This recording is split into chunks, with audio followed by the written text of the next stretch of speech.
నా దగ్గర నీళ్లు ఉన్నాయి, నా ముందు బాటిల్ ఉన్నాయి, అవి ఖాళీ ఖాళీ బాటిల్. ఓకే, నేను ఇక్కడ నుంచి వాటిని నింపడానికి ట్రై చేస్తా. ఈ నీళ్లు వాటి మీదకి చల్లి వాటిని నింపడానికి ట్రై చేస్తా. చూద్దాం ఎంతసేపట్లో నిండుతాయో, ఎన్ని నిండుతాయో. ఓకేనా? ట్రై చేస్తా, చూద్దాం.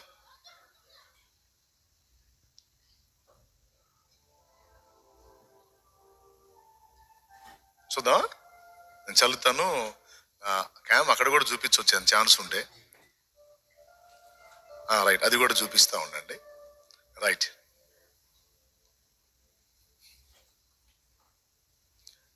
ఒక దానిలో మూత పెట్టినట్టున్నారు నాన్న. అది కూడా కరెక్టే, ఉన్నాయి. ఎందుకంటే కొంతమంది చర్చికి వచ్చి అట్లనే కూర్చుంటారు.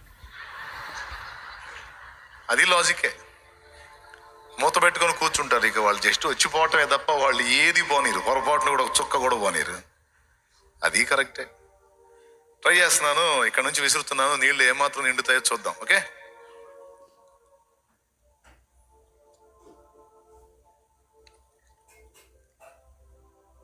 కుదురుతుందండి. తెల్లవారేసప్పటికి ఏమన్నా కనీసం 4 బొట్లన్నా పడతాయి. అందులో ఒక 10 చుక్కలన్నా నిండుతుందా? ట్రై చేద్దాం. అయ్యా, ఈ ప్రయోగాల కోసం కాదు అయ్యా, వాక్యం వినడానికి వచ్చామంటారా? ఇక్కడ నుంచి నేను వేదిక మీద ప్రసంగం చల్లటం అనేది అలా ఉంటుంది. నేను గంటన్నర మాట్లాడితే ఒక గంట సేపు చల్లితే 10-15 చుక్కలో అందులో పడ్డట్టు, గంటన్నర మాట్లాడితే లేదా 2 గంటలు మాట్లాడితే కొంచెమో మీకు ఎక్కుద్ది. నేను చెప్పిందంతా తీసుకోరు, నాకు తెలుసు ఆ సంగతి. జస్ట్ విన్నట్టుగా అబ్బో మొత్తం మైండ్లో తీసుకున్నట్టుగా అట్లా ఫేసులు పెడతారు, కానీ మొత్తం తీసుకోరని తెలుసు నాకు. కానీ ఆ తీసుకున్న ఆ కొంచెమే మీలో ఎంత పని చేస్తుందంటే, ఆ కొంచెం తీసుకుంటేనే చాలా మంది జీవితాలు మార్పు చెందుతున్నాయి.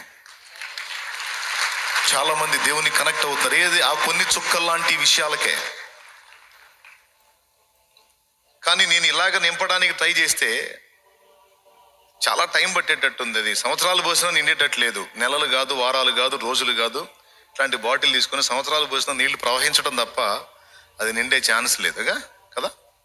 ఇటు పక్క నుంచి ఒక 5 ఆడపిల్లలు రండమ్మా. ఇప్పుడు చూడండి,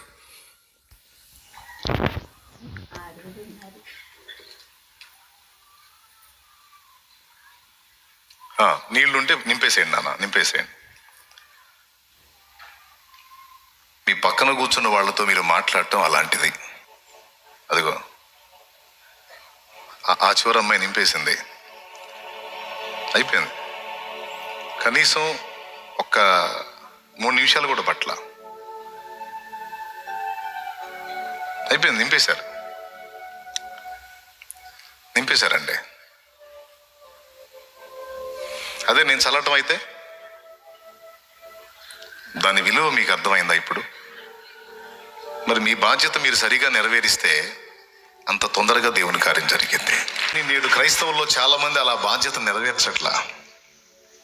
నింపబడ్డ ప్రతి ఒక్కరూ ఇతరులకు దేవుని వాక్యాన్ని నింపాలి అనే బాధ్యతను విస్మరించారు. అడపాదడపా నేను ఇక్కడుండి చల్లినటువంటి ఆ విషయాలే మనుషుల హృదయాల్లో అంత కార్యం చేస్తే, దేవుని సంగతులు తెలుసుకొని ఆత్మలో బలపడిన నీవు ఇతరులకు దేవుని సంగతులు పంచుకోవటం అనే దాన్ని నువ్వు కానీ చేయగలిగితే చాలా మంది అలా నింపబడతారు కదా. చాలా జీవితాలు నీ వలె ప్రభావితం అవుతాయి కదా. ఎంతమందికి అర్థమైంది బ్రిలారా? మరి అది నిర్లక్ష్యం అవుతుందా లేదా? థ్యాంక్ యూ మా, థ్యాంక్ యూ.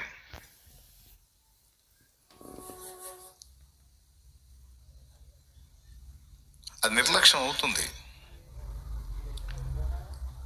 మీరేమి ప్రార్థన చేస్తారంటే, నన్ను సువార్తకు వాడుకోయ్యా, నన్ను తీసుకెళ్ళు ప్రభువా, నాకు అవకాశాలు ఈ ప్రభువా, నా ఇంటోళ్ళు నన్ను పోనీయట్లేదు తండ్రి బయటికి, లేకపోతే నన్ను వదిలితే రాకెట్ లాగా దూసుకుపోతాను ప్రభువా అని దేవుని ముందు పెద్ద పెద్ద ప్రార్థనలు చేస్తా. దేవుడే నవ్వుతూ ఉంటాడు. ఇంటి ముందున్న లాజరుకి అంత రొట్టె మొక్క పెట్టనోడు, దేవుడా నన్ను బయటికి వదిలితే, అసలు చాలా మందికి పెట్టేవాడిని అంటే ఎట్లుంటుందండి? చాలా మందికి రొట్టెలు పంచేవాడిని అంటే ఎట్లా ఉంటుందండి? అరే, నువ్వు బయటికి వెళ్ళి రొట్టెలు పంచడం సంగతి అట్టుంచి నీ ఇంటి వాకిటి దగ్గర ఉన్నోడికి అంత రొట్టె ముక్క పెట్టేవరా అన్నాడమ్మా అని అడగడా? ఈరోజు అదే విధంగా దేవుని సన్నిధిలో, దేవుని సముఖంలో ఎన్నో సంగతులు తెలుసుకున్నాం. యేసుక్రీస్తు ఎందుకు దేవుడు, లోకములో మనం గతంలో ఫాలో అయిన వాటికి యేసు ప్రభుకున్న తేడా ఏంటి, యేసు ప్రభు బోధించింది ఏంటి, మారు మనసు అంటే ఏంటి, రక్షణ అంటే ఏంటి, ప్రార్థనా జీవితం అంటే ఏంటి, విశ్వాసం అంటే ఏంటి,